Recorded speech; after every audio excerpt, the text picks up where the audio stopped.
James Paris Lee is really one of America's greatest arms designer, best known for the Lee Enfield, but he worked on the Remington Lee, as well as the 1895 Winchester. The model 1895 Lee Navy rifle, it's a little bit of a, odd spot in the development of U.S. military arms. Because before that, you have the U.S. government using the 4570 Trapdoor system. And then, of course, there in the 1890s is the adoption of the Krag-Jorgensen system. But again, it's this typical 45 caliber cartridge case and 30 caliber military rounds. And all of a sudden, there's this 6mm lightning fast, small caliber smokeless round that comes onto the scene in what is a really kind of radically modern design for its time. It has kind of a couple of interesting firsts.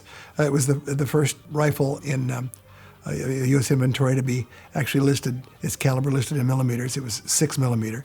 And it was a straight pull, which is kind of interesting. It's not like the U.S. was big on straight pulls, but it was the first, maybe the only one as far as I can remember, actually. But the gun was designed by James Paris Lee of Lee Enfield fame.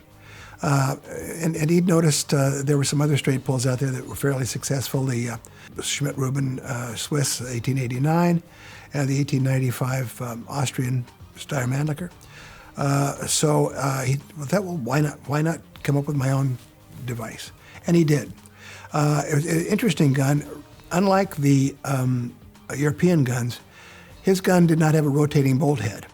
Rather than just coming straight back, it kind of cammed upwards. So when you pulled it up, it unlocked, then you lower it and it would chamber off a round, and it would lock again with a clever bolt system, which we don't want to go into detail here because it's far too long to talk about.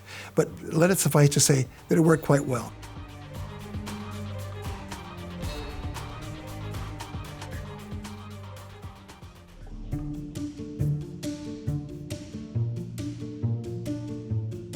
The other interesting thing about the Lee Navy rifle is it used an innovative sort of en-bloc style system. When you look at the cartridges that are on a clip, it looks almost like a stripper clip.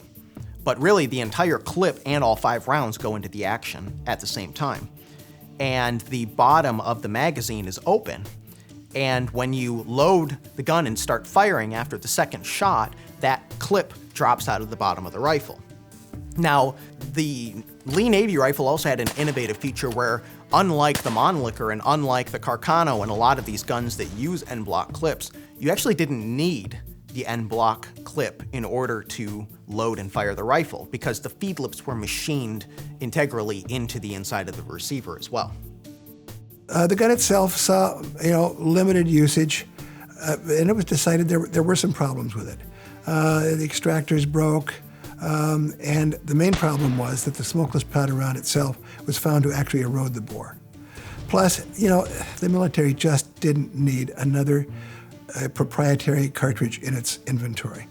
So fairly soon after the gun was introduced, the Navy went over to the 3040 Krag, the same firearm that was being used by the Army.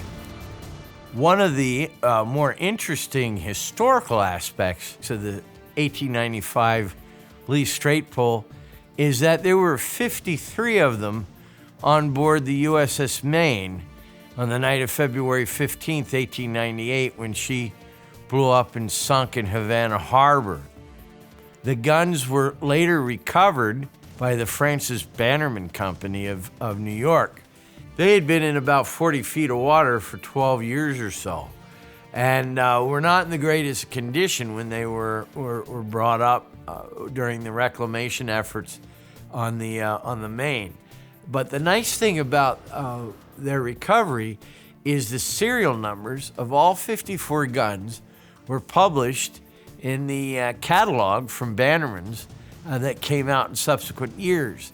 And so there are a lot of guns that are stenciled from the USS Maine, show fire damage, show water damage, but their serial numbers are well recorded and provides us with a valuable link to their provenance.